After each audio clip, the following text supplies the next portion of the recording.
The urinary tract infection is treatable and curable. Many a times we miss out to identify and understand why are we getting a urinary tract infection. Something which we need to dive deep and understand. In other words, many a times as a doctor, I get to see urine culture reports and urine routine reports, which I may look at it and then may ask, how did you give a urine sample? And understand that majority of us who are going to give urine sample may not know how to give a urine sample, which means you need to give a midstream and a clean catch urine specimen. Very important part of the whole thing because the sample should not be contaminated. It gets contaminated because the external part of our genital organs are always loaded with bacteria. There are commensal bacteria, there are bacteria sitting out there. So unless we wash up the lower part of our urinary passage, the genitals very well, pull the skin back for non-circumcised men, clean up the lower part of the introitus for women, and then start passing urine and only give the middle part of the urine, we won't pick up the right thing around. So very important for us to give the right sample, and that's completely missing. It's missed out by all of us because in busy schedules, doctors may not be able to tell you how to give a urine sample, and that sample is all that matters. So, friends, recurrent UTI has a cause, and we need to identify the causes. There may not be a cause in a very young patient with anatomic normality compared to individuals who are progressively aging, who have got obstruction to the flow of urine, who have got neurogenic bladders, and get recurrent UTIs. Sometimes the UTIs could just be lower tract discomfort, burning pain, but sometimes it could even be fever, it could be febrile illness. You can get admitted in the ICUs around and you continue to have this rotation again and again. So, isn't it time for us to defeat this recurrent urinary tract infection? Which means we need to identify the cause and then nip it in the bud so that we don't keep treating the smoke rather than quenching the fire. Very important for all of us to look at recurrent UTI possibly can happen again and again unless we go to the bottom of it. So at the Kokilabhen Dhirubhai Ambani Hospital in the Department of Urology, I, Dr. Sanjay Pandey, would look forward to this awareness drive to very high levels. Women can get UTI because their urinary passage is surrounded by bacteria from the vagina and rectum. Men get UTI if the skin is very tight, not hygiene well, they don't pull it back and wash up, or sometimes they require a circumcision. Men get UTIs if there's a blockage in the urinary pipe, could be called stricture urethra, or the prostate is blocking the urinary passage and we are busy treating the fever, chills, and the urine report, which is not right. So let's identify the cause, and that's where I'm sitting here to diagnose and look at, can we diagnose by talking to you, by examining you, by looking at the basic reports, also a proper urine routine and culture report. Obviously, a sonography report is a requirement to look at the thickening of the bladder walls, the cystitis, the non-emptying of the bladder, etc., etc. So, friends, it's a wake-up call today to be looking into recurrent UTI.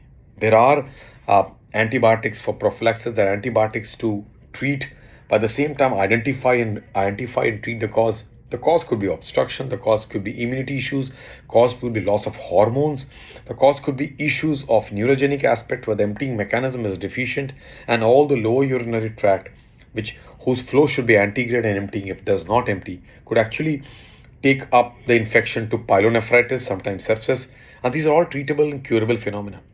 It all is about an individual called a patient and a family discusses this with a urologist in details. We go to the bottom of it, we identify the cause, and look at that we have gone down to the bottom of treating urinary tract infection.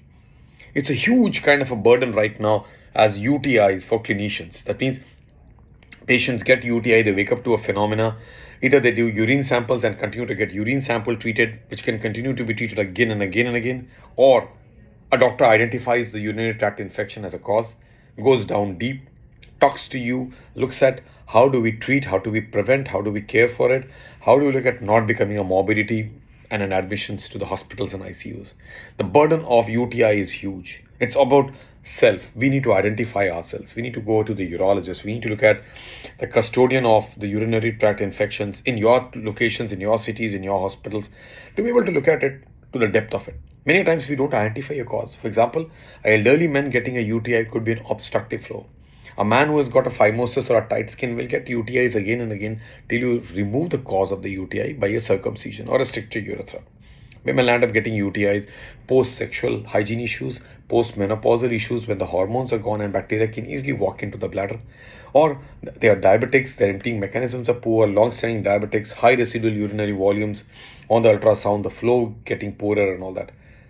So I think it's time that we all wake up to this phenomenon because every day we get to see so many patients across the city, country, and myself at the Kokilabhen Hospital and Department of Urology. that UTIs are just being treated. They are being treated and being treated. Did we go down deep into identifying the cause? Perhaps yes.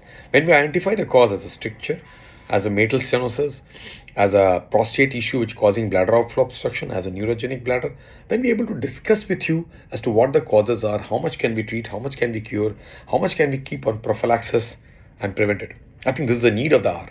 I think we're missing it out a lot because the burden of this recurrent UTI business, where we continue to give medicines, do tests and give medicines, perhaps has to be stopped somewhere. We need to break the vicious cycle of a recurrent UTI by just looking at what are the cause, what are the ways to take it forward. This is an important wake up call. This awareness is important to reach to everybody because otherwise human beings are suffering with UTIs. They go from city to city, doctor to doctor, changing of fraternities from gynecology to urology and from physicians to family doctors, and that just goes on.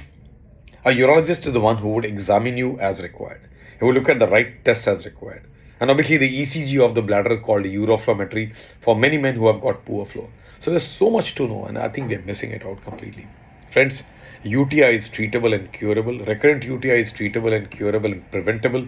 So why not take this important, deep immersion aspect of care where we probably would treat you, care you, and take it forward to the next possible level.